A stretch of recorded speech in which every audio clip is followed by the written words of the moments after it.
السلام عليكم بنات، لاباس عليكم؟ كنتمنى ان شاء الله تكونوا كاملين على خير وبخير وصحيحتكم مزيان. اليوم ان شاء الله غادي نشارك معكم قريشلات بلديين، غادي نرجعكم شويه لزمان.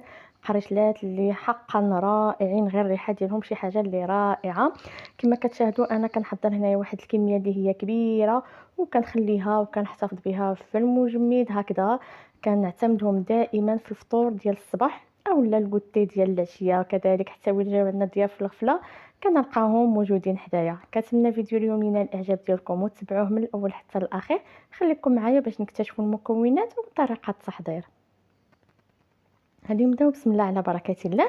غادي نحتاجو هنا لواحد الكميه ديال كيلو ديال الدقيق الفورس الابيض اللي تيكون نوعيه جيده، 250 غرام ديال الفينو اولا القمح الصلب اولا السميد الناعم كما كيقولوا في بعض الدول العربيه، كميه اختياريه ديال نافع وزنجلان مع قبيصه ديال الملح، 150 غرام ديال السكر سنيده او ما يعادل كاس ونصف بقياس كاس العنبه، كيس ديال السكر بنكهه البرتقال يمكن لكم تعوضوه بواحد نصف كاس ديال ماء الزهر.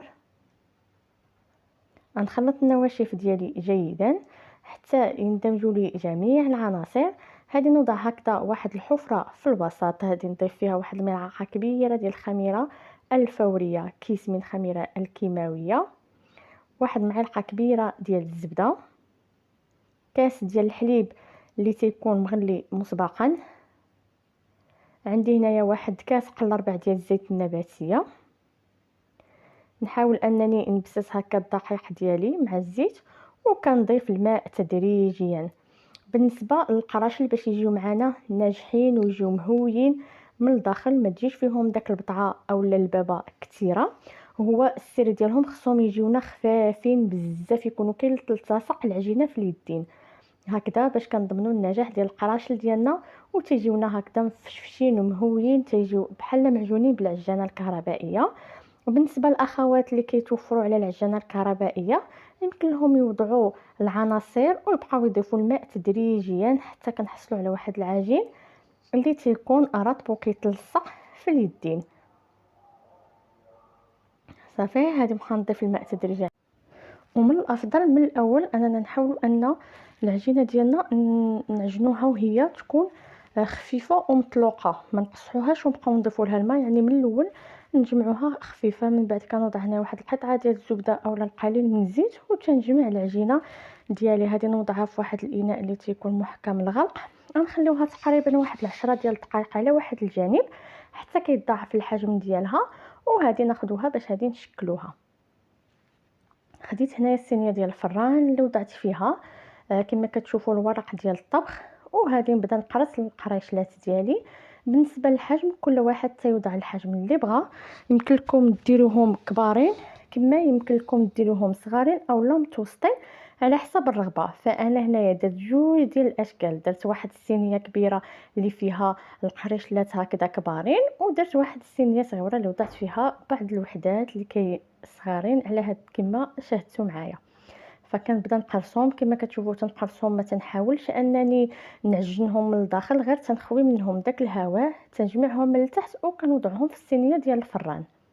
هادي نحاول هنايا انني نخلي واحد الفراغ ما بيناتهم هكذا باش كيتضاعف لنا الحجم ديالهم وتيتنفخوا وتياخذوا الحجم ديالهم. هادي نحاول انني نتكي عليهم هكذا شويه، وهذه نغطيهم بواحد المنديل، هذه نوضعهم على واحد الجانب حتى كيختمروا كما كتلاحظوا كيتضاعف الحجم ديالهم.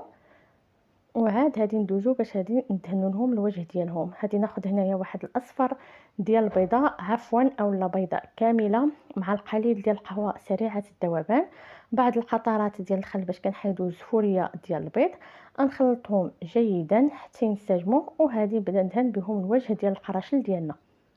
في هذه الاثناء الفران راه هو داك عندي مسخن على درجه حراره متوسطه، بحال غادي نطيبوا الخبز تنخليو الفران حتى تيسخن جيدا على ما كندهنوا القراشل ديالنا في الوجه. هذه نوضعوا لهم القليل ديال الزنجلان من اجل التزيين، وهذه ندخلوهم للفران.